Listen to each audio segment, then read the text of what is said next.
আৰম্ভ কৰোঁ। খবৰটো পাইছে কিজানি আপোনালোকে 23 মে'ৰ পৰা মানে যোৱাকালিৰ পৰা আমাৰ চিনেমা ভাইমন্দাখন সমগ্ৰ অসম আৰু সমগ্ৰ ভাৰতৰ বিভিন্ন চিনেমা হলত ৰিলিজ হৈছে।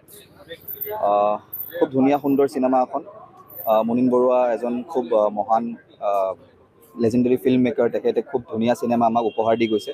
তেখেতৰ চিনেমাৰ নিচিনাই ধুনীয়া চিনেমা এখন ভাইমন্দাও হয়। আপোনালোক সকলো আহক, চাবলৈ ওলাই আহক। আমি যোৱাকালি বহুত ছাপোৰ্ট পাইছোঁ ৰাইজৰ পৰা, খুব মৰম পাইছোঁ। আমি য'ত য'ত গৈছোঁ হললৈ তেখেতে ৰাইজে আমাক সাৱটি ধৰিছে, খুব ভাল লাগিছে। চিনেমাখন চাবলৈ আহক। খালি মই এটা কথা ক'ব বিচাৰিছোঁ, আজি আমাৰ দ্বিতীয়টো দিন। যোৱাকালি আমি এটা বিশেষ বস্তু এটাৰ লগত আমি মানে হ'ল আমি গম পালোঁ আমাৰ চিনেমাখনৰ সৰু সৰু ক্লিপ কিছুমান মানুহে ছ'চিয়েল মিডিয়াত দিছে আৰু ইউটিউবত দিছে। মই আপোনালোকৰ জৰিয়তে তেখেতসকলক ক'ব বিচাৰোঁ বা ৰাইজক ক'ব বিচাৰোঁ যে তেনেকুৱা ক্লিপছবোৰ নিদিয়ক, কাৰণ কি এইটো এটা কাইণ্ড অফ পাইৰেচি হয়। চ' গতিকে সেইটো যাতে নকৰে, চিনেমাখন আহক, চিনেমা হললৈ উপভোগ কৰক। ফটো হয়তো দিব পাৰে, কিন্তু এনেকুৱা সৰু সৰু ক্লিপ নিদিব। গতিকে সেইটো এটা মোৰ ফালৰ পৰা এটা আপিল।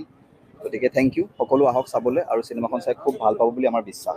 আৰু আপোনালোকক বিশেষকৈ যোনে মোৰ এতিয়া ইণ্টাৰভিউ লৈ আছে, ভিডিঅ'টো যদি ইমানলৈকে চালে প্লিজ চেনেলটো ছাবস্ক্ৰাইব কৰিবলৈ নাপাহৰিব।